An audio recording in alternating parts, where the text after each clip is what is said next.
My name is Beverly Kane. I drove 8 hours straight from Chicago to the middle of nowhere near Cincinnati because my mom said she missed me. She didn't just say it once either. She said it in a way that wrapped itself around your throat. Voicemail after voicemail, each one softer than the last, like she was wearing herself down on purpose. She went on about how the holidays weren't the same without family, how everyone was going to be there, how it would mean so much if we could all just be together again like old times. That last part came with crying, her voice cracking halfway through, the kind of cry that makes you feel like a monster if you don't respond. I listened to it twice before I called her back. I told her yes, I said I'd come. And I meant it too, in the way you mean things when you still have that stubborn hope that maybe the people who hurt you can also be the people who finally get it right. I cleared my work schedule. I postponed a trip I'd been planning for months. I booked a dog sitter for the week, the kind who sends photo updates so you don't worry while you're gone. I bought gifts, real ones, not gift cards, not last-minute candles from the drugstore. I picked things out, one for my mom, one for my dad, one for my sister, even small things for the kids, because I was trying to show up like the kind of person who still believed in family traditions. The whole drive, I kept thinking that maybe this year would be different. That maybe, just maybe, they actually wanted me there, not for what I could do, not for what I could cover, just me. By the time I pulled into the driveway, it was dark. The street was dead quiet, one of those neighborhoods that look so perfect they almost feel staged. Wreaths on doors, soft porch lights, tidy lawns, even in winter. I sat in my car for a second and checked my phone. A text from my sister. "Hurry up, I have to pee." It didn't make sense until later. I grabbed my bag, walked up the path, and rang the doorbell. I still had a key from years ago, but something in me didn't want to use it. It felt too familiar, too loaded, like I'd be letting myself in to be disappointed. The door opened, and my mom stood there with a big smile that didn't touch her eyes. "Good," she said brightly, like she'd been waiting for a delivery. "You're here." Before I could even step fully inside, she said it, casual as a weather report. "You're going to take care of your sister's kids. We're going to Hawaii." For a second, I honestly thought I'd misheard her, like my brain refused to arrange those words into meaning. I stood in the foyer holding my bag, staring at her face, trying to find the punchline.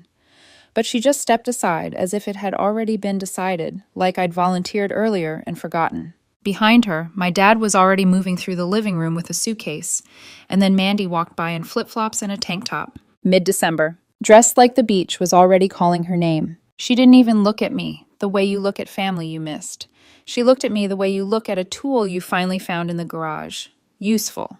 Expected. Then she leaned down toward her kids and muttered, loud enough for me to hear, "Kids, don't wipe your feet on her." My parents burst out laughing. My dad, my mom, Mandy, like it was a joke I was supposed to join in on. The kids yelled something I couldn't understand and ran off, already wired, already loud, already treating the house like a playground. I stood there in the entryway with my bag in my hand and a cold, sinking feeling spreading through my chest. "What do you mean?" I asked, forcing my voice to stay level. "You're going to Hawaii." My mom blinked at me like I was slow. "We're leaving tomorrow morning," she said. "We already have the tickets. It's just a week. We need you to watch the kids." My dad chimed in like this was obvious.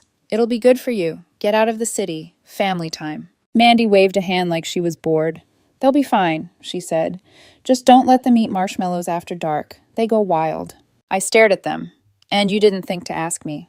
My mom's smile tightened. "Beverly," she said, soft, warning. "Don't start. You're here now. It's done."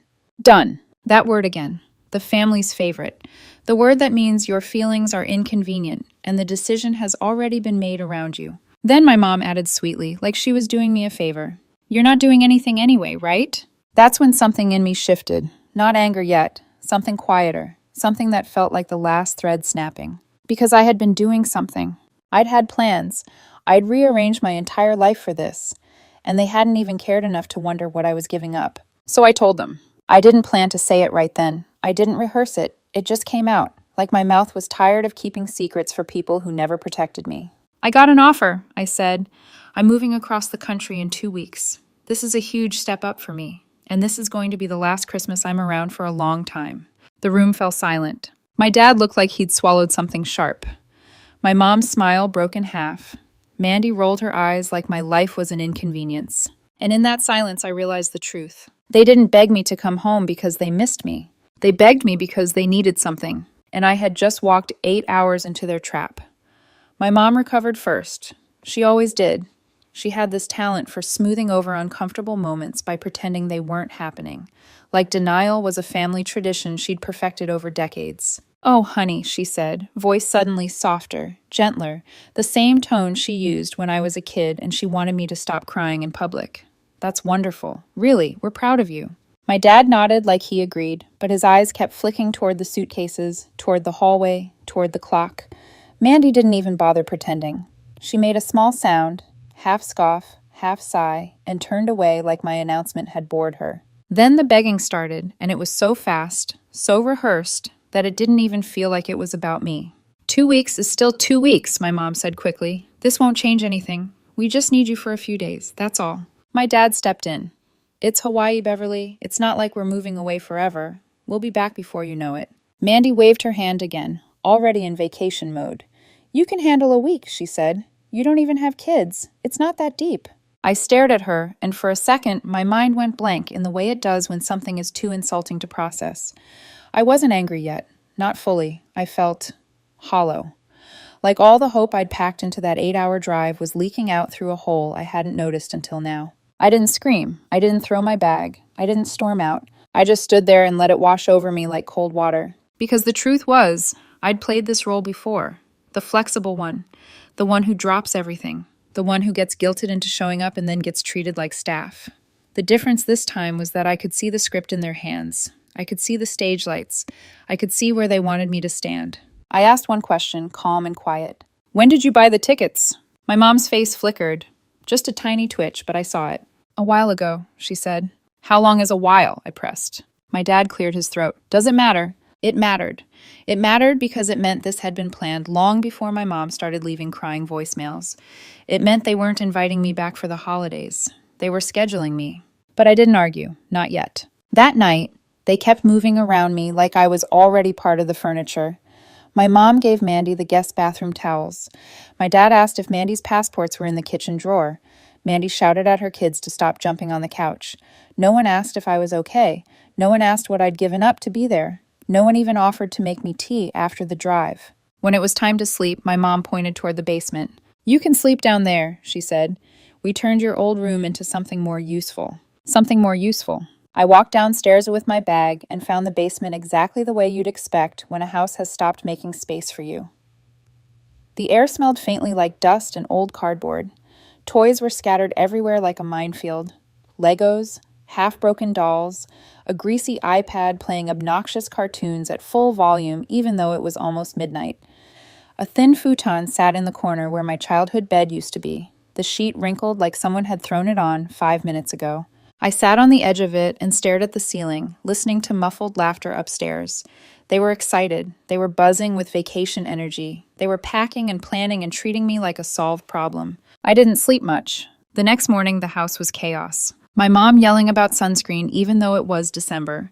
My dad grumbling about the airline app not loading. Mandy trying to wrangle her kids while shoving snacks into a tote bag like she was prepping for an expedition.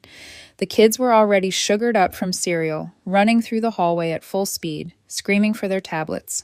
No one looked at me until it was time to leave. Then suddenly my mom appeared with her suitcase already being rolled out the door. Thank you again for doing this, she said, lips stretched into a smile. I mean it. You're a lifesaver. She handed me a sheet of printer paper like she was giving me instructions for watering a plant. Bedtimes, snack preferences, a list of shows they were allowed to watch, which mostly said anything but horror or the news, as if I was the kind of person who would sit a child down and turn on a crime documentary for fun. Mandy leaned in, sunglasses on, already living in her beach fantasy. Please don't let them eat marshmallows after dark, she said. They go wild. Then she slapped a $20 bill into my hand and said, for pizza or something. A 20. For a week. I stared at it for half a second, then folded it slowly, carefully, like if I moved too fast, I might finally explode. They backed out of the driveway like they were running from something.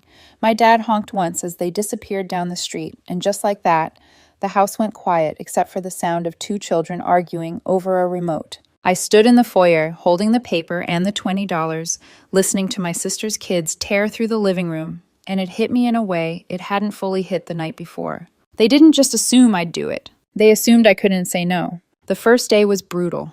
The kids were loud, restless, bored, and wired. In the way only kids can be when their routine is broken and their mother is gone. They fought over toys, screamed over snacks, whined about being hungry, even while chewing. I kept trying to keep it calm, keep it normal, but they could feel the instability in the air. By the time afternoon came, my nerves felt raw. Around 3 p.m., I went looking for the Wi-Fi password because the iPad kept buffering and the kids were about to riot.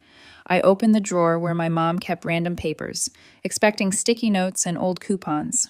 Instead, I found a folder. Inside was their flight itinerary, the hotel confirmation, the rental car reservation, spa add-ons, snorkeling tour, 5 nights at a luxury resort, and the receipt, charged to my credit card. My credit card, the one Mandy had access to years ago when she begged me to help her book something urgent and swore she'd cancel it afterward. Apparently, she never did.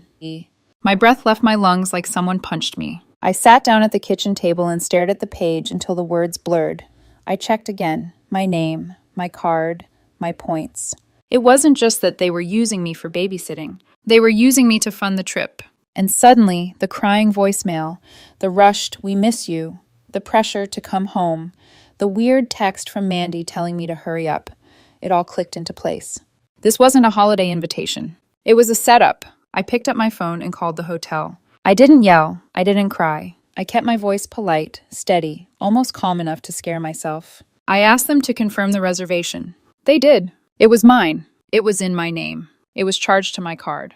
And in that moment, something inside me went perfectly still. Because now I knew exactly what I was going to do. I didn't cancel it right away. That surprised me about myself. I sat at the kitchen table for a long time, the folder spread open in front of me like evidence at a crime scene. Flight numbers, hotel names, my credit card digits half hidden but unmistakable, my reward points listed neatly as if I'd volunteered them. The house around me was loud again, the kids yelling upstairs over a game, one of them stomping so hard the ceiling rattled. Life kept going like nothing had happened, and that almost made it worse. I called the hotel first, just to hear it out loud one more time. The receptionist was polite, efficient, completely unaware she was talking to someone whose family had just detonated her trust. "Yes, Ms. Kane," she said. "The reservation is under your name. 5 nights. Ocean View Suite. Spa package and excursions included." "And it's all been charged," I said. "Yes, ma'am, paid in full." I thanked her and hung up. Then I called the rental car company. Same answer, same calm confirmation, same feeling in my chest, like something had cracked cleanly in two. It wasn't rage yet. Rage comes later. This was clarity, the kind that doesn't shake, the kind that settles. I looked at the time, 11:17 p.m. They were probably landing in Hawaii right about then, probably laughing, probably posting photos already, probably assuming I'd be angry, but manageable, that I'd complain, maybe cry, but eventually fix it like I always had. I opened my laptop. I didn't slam the keys. I didn't rush. I took my time, like I was doing something delicate instead of destructive. One reservation at a time. Hotel first. I explained that I was the card holder and that the reservation had been made without my authorization. The representative put me on hold, came back, apologized, and processed the cancellation. "No refunds," she said carefully. "That's fine," I replied. The email confirmation hit my inbox a minute later. Reservation canceled, room released. Then the rental car, then the excursions. Snorkeling tour canceled, spa package canceled. Transportation returned to inventory. One by one, I watched the plans evaporate. The vacation they'd been packing for all week unraveled, quietly, neatly, without drama. By the time I closed my laptop, it was just after midnight. I didn't feel triumphant. I didn't feel guilty either. I felt done. The kids finally fell asleep around 1 in the morning, tangled in blankets, exhausted from the emotional whiplash of being dropped and forgotten. I tucked them in, turned off the lights, and stood there for a moment watching their chests rise and fall. None of this was their fault. They were just collateral in a game their mother had been playing for years. I went out to the back porch with a beer I found in the garage fridge. The night air was cold, sharp enough to clear my head. The sky above the yard was washed out by city light. No stars, just an orange haze. Still, it was quiet. The first real quiet I'd had since I arrived. At 11:42 p.m., my phone buzzed. Mom. I didn't answer. Then my dad. Then Mandy. Over and over, until finally a text came through from my sister. Why are we locked out of the hotel? What's going on? I stared at the message, my thumb hovering over the screen. I didn't answer. Another buzz, another text. Did you cancel the reservation? Tell me you didn't. Still nothing. Then, just past 12:30, the message that flipped the switch. I used your card because it was easier. I was going to pay you back later. You're such a drama queen. Grow up and fix this. That one got a response. Don't worry about it, I typed. I'm done fixing things for you. The phone went quiet for about 10 minutes. Then the tone changed. My dad called again. This time his voicemail was different. Slower. Careful. He said it must be a misunderstanding. That maybe the card was still active by accident. That they were in a bind and just needed a little time to sort things out. My mom sent a long paragraph that read like a confession and a guilt trip stitched together. She said she didn't realize the card was still active. She said Mandy thought she'd asked me. She said family doesn't do this to each other. Mandy didn't say anything at all. That silence told me everything. By the next morning, the anger was gone from their messages. In its place was panic. I woke up to 12 missed calls, 2 blocked voicemails, and a string of texts from my mom that read like a prayer. Each one softer than the last. Each one more desperate. They weren't staying in a resort anymore. They were at some cheap motel near the airport. No beach, no air conditioning, no refund. And apparently Mandy's kids had gotten food poisoning from gas station sushi. I almost laughed. Instead, I made the kids pancakes. Chocolate chips this time. I let them watch whatever they wanted. I stopped trying to be strict. Once they realized I wasn't there to replace their parents, they calmed down. We spent the afternoon building the ugliest pillow fort I'd ever seen. One of them told me, completely serious, Mom says deep breathing makes us less annoying. That night, just before bedtime, the front door flew open. No knock, no warning. Mandy stood there in flip-flops, her hair a mess, her forehead sunburned. My mom was behind her, looking like she'd aged 5 years in 3 days. My dad came in last, dragging their battered luggage like they'd just fled something. You think this is funny? Mandy snapped. The kids froze. I told them to go upstairs. They did, but not before one of them whispered, Told you she'd come back mad. When they were out of earshot, Mandy let loose.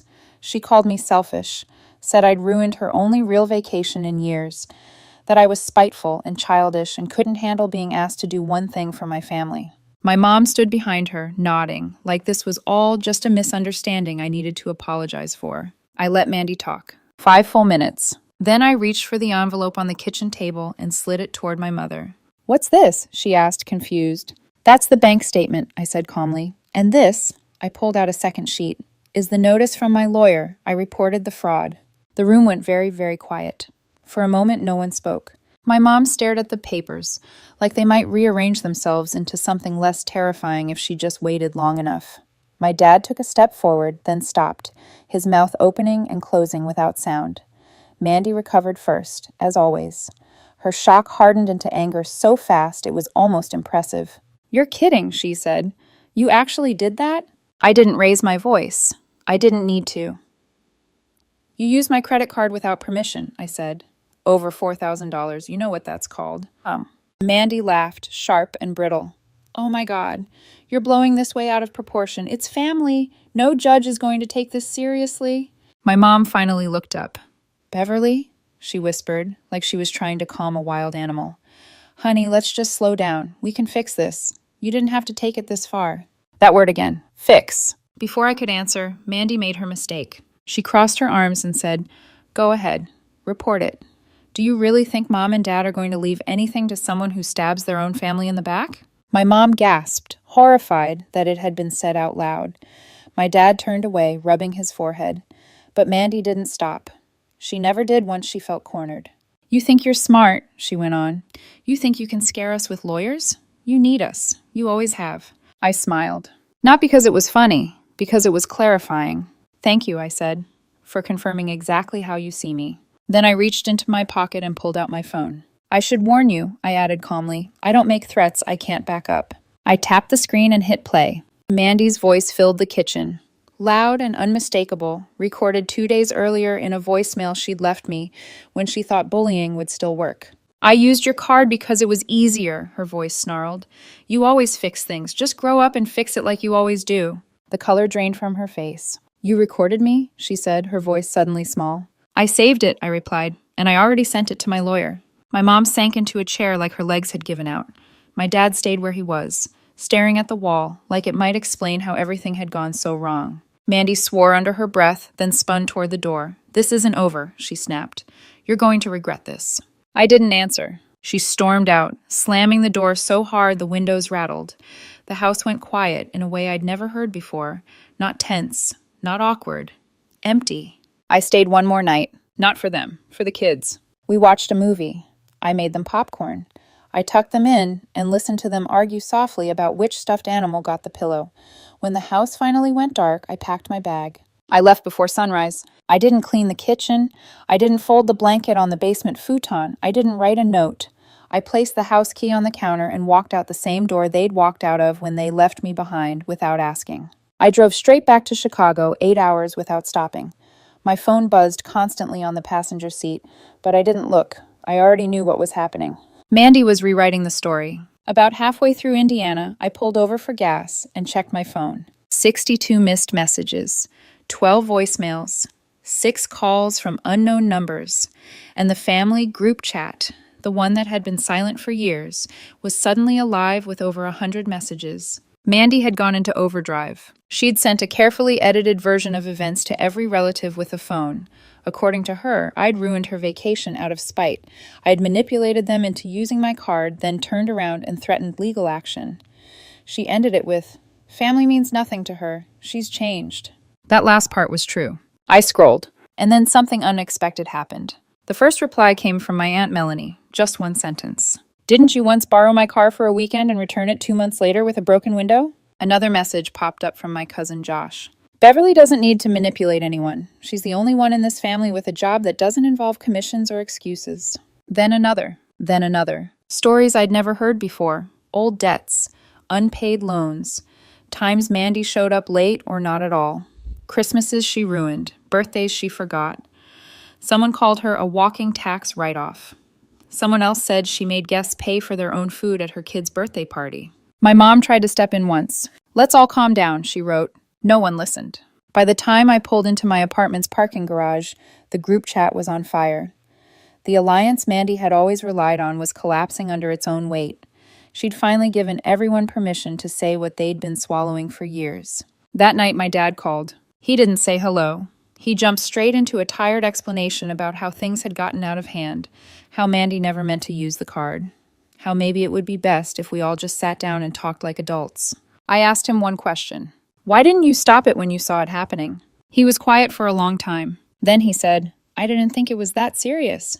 That had always been the problem. Nothing was serious to them unless it cost them something. The knock came the next morning, just before noon. I hadn't slept much. I'd been lying awake replaying the night over and over, not with regret, but with a strange sense of finality, like something heavy had finally been set down after being carried for too long. When the knock echoed through my apartment, I already knew who it was. I opened the door to find my mother standing in the hallway. She looked smaller somehow. Her hair was pulled back the way she used to wear it when I was a kid, and she was trying to look composed while angry or scared. She was wearing the same coat she always wore when she was upset but didn't want anyone to notice. The coat she wore to parent-teacher meetings, to hospital waiting rooms, to moments where she needed to appear strong. "I drove all night," she said quietly. "I need to talk to you." I didn't invite her in. We stood there in the hallway, the door half open, the city humming faintly through the windows behind me. She told me Mandy had locked herself in her room, that the kids were staying with their dad for the week, that my father wasn't speaking to anyone, that the family was falling apart. And then she said the part she thought would bring me back into place. "You have to help fix this." I let her talk. I let her cry softly. I let her explain how hard things had been for Mandy, how stressful the world was, how being a single mother wasn't easy, how mistakes had been made, but surely family could work through them. She said I was overreacting. She said she understood why I was hurt, but that I was making things worse by standing my ground. "Do you really want to be the reason this family breaks apart?" she asked. I looked at her for a long moment. Then I told her the truth. I didn't break this family, I said calmly. I just stopped holding it together by myself. She tried to say something else. I didn't let her finish. I'm not going to set myself on fire to keep you warm, I said. Not again. Not ever again. She stared at me like she didn't recognize who I was anymore. Maybe she didn't. I stepped back and gently closed the door. I stood there for a few seconds after it clicked shut, listening. She didn't knock again. She didn't call my name. After a while, I heard the soft whir of the elevator at the end of the hall. That was the last time I saw my mother face to face. Later that day, my attorney called. Mandy had finally responded through a lawyer. They weren't denying the charges outright. They were trying to spin it, claiming I had implied consent by once sharing access to the card years ago. My attorney laughed when he explained it. She wants this to go away quietly, he said. She knows she doesn't have a case. I didn't answer right away. That evening, I got a message from someone I didn't expect. Mandy's ex. He said he'd heard what happened, that he wasn't surprised, that he'd been through something similar years ago. Different situation, same pattern. Guilt, manipulation, entitlement. And when it didn't work, threats and victimhood. You're not the first person she's used, he told me over the phone. You're just the first one who fought back. That stuck with me. By the end of the week, my lawyer drafted a final offer. No court, no charges, no public embarrassment. One condition. Full repayment of every dollar charged to my card, in writing, through her lawyer, within 90 days. No extensions, no excuses. Mandy's response was predictable. A tantrum dressed up as a legal email.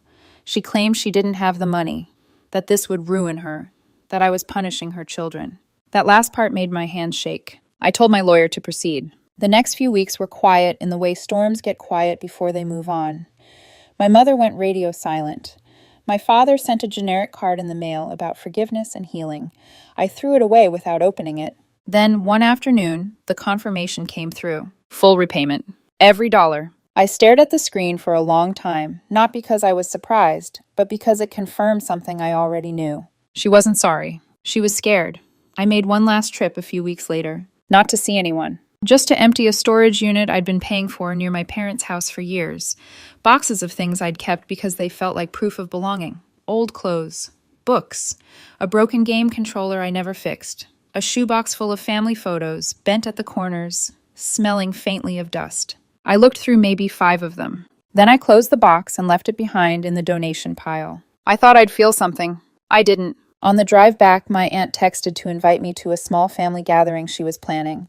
Thanksgiving was coming up. She said she hoped I'd come. I thanked her and said no. Thanksgiving came and went. She later sent me a photo of the dinner table. Half the chairs were empty. Mandy didn't show up. Neither did my parents. She wrote, "No one really missed the drama." Christmas came next. For the first time in my life, I didn't go home. I stayed in Chicago and went to a holiday misfits potluck hosted by a coworker. A group of people who'd all cut ties with toxic families sat around drinking boxed wine, eating overcooked lasagna, and playing stupid board games. It was loud and awkward and imperfect. It was also the best Christmas I'd had in years. There was a guy there who barely spoke. Quiet. Awkward. He mentioned he'd gone no contact with his dad after years of emotional manipulation.